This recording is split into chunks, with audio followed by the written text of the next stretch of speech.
Malam di Gunung Tangkuban Perahu dingin dan sunyi, tapi dari kawah tua terdengar suara memanggil, "Andi, ikutlah." Kabut tebal menyelimuti jalur pendakian. Bayangan putih melayang di tepi kawah, dan tanah terasa hidup di bawah kaki. Satu langkah salah, satu jawaban pada bisikan itu, dan kau mungkin tak akan pernah kembali. Kawah tua itu menunggu, sabar, dan lapar akan jiwa yang lengah. Andi dan kelompoknya tiba di kaki Gunung Tangkuban Perahu saat malam mulai merayap. Gunung itu terkenal akan legenda kawah tua yang mengeluarkan suara-suara misterius di malam hari, terutama dari arah Kawah Ratu dan Upas. Penduduk lokal selalu memperingatkan, jika mendengar suara dari kawah, jangan menjawab atau mendekat. Banyak yang hilang selamanya. Andi, mahasiswa geologi yang tertarik fenomena alam, tidak terlalu peduli dengan peringatan itu. Ia penasaran dan ingin merekam fenomena itu untuk tugasnya. Bersama 4 temannya, ia membawa peralatan kamera, mikrofon perekam suara, dan lampu senter. Kabut tipis mulai turun dari hutan, menyelimuti jalur pendakian berbatu yang curam. Bau belerang dari kawah terasa semakin kuat, menusuk hidung dan menimbulkan rasa mual. Saat mereka mendekati jalur kawah, angin dingin meniup dengan keras, seolah mencoba mendorong mereka mundur. Suara gemerisik daun, desisan angin, bahkan suara batu yang bergeser terdengar di antara kabut. Tiba-tiba, salah satu dari mereka, Tio, berhenti dan menunduk mendengar sesuatu. Dari kawah tua terdengar suara samar, seperti seseorang berbisik memanggil namanya. "Tio, Tio." Rasa takut mulai menyelimuti kelompok itu. Andi berusaha menenangkan teman-temannya, mengatakan bahwa itu hanya gema atau angin yang menipu telinga. Namun, hawa aneh dan bau belerang yang semakin pekat membuat jantung mereka berdetak lebih cepat. Kabut menebal, menelan cahaya senter, dan bayangan gelap dari hutan tampak bergerak-gerak di tepi pandangan. Mereka semua mulai menyadari Gunung Tangkuban Perahu bukan hanya gunung biasa. Kawah tua itu menyimpan sesuatu yang hidup, yang menunggu orang-orang yang lengah. Kabut malam semakin tebal.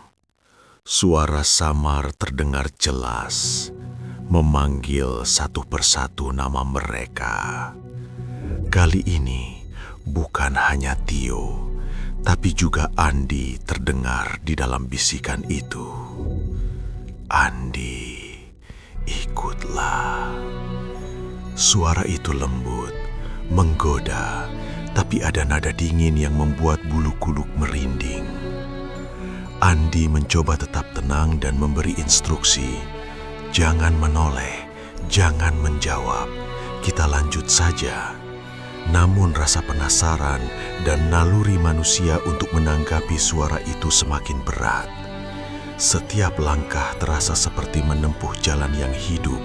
Batu cadas di jalur pendakian seperti bergerak, menyesuaikan posisi untuk menghalangi kaki mereka.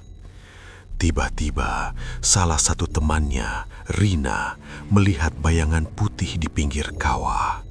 Sosok itu samar, wajahnya tak jelas, hanya tubuh yang melayang dengan gerakan halus dan mengambang di udara.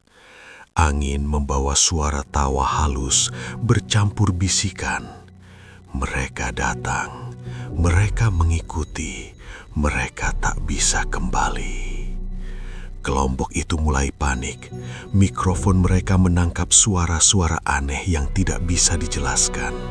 Gumaman dari bawah tanah, desahan angin yang membentuk kata, bahkan suara langkah kaki yang mengikuti dari arah kawah. Mereka menunduk, berjalan pelan, dan berpegangan satu sama lain, berharap bisa melewati kawah tanpa memicu panggilan lebih lanjut. Tiba di tepi kawah Ratu, Andi merasakan hawa panas yang tiba-tiba menusuk kulit. Meski suhu udara malam itu dingin menusuk, suara dari kawah semakin intens, memanggil nama mereka dengan nada yang hampir manusiawi. Andi, Tio, Rina, ikutlah.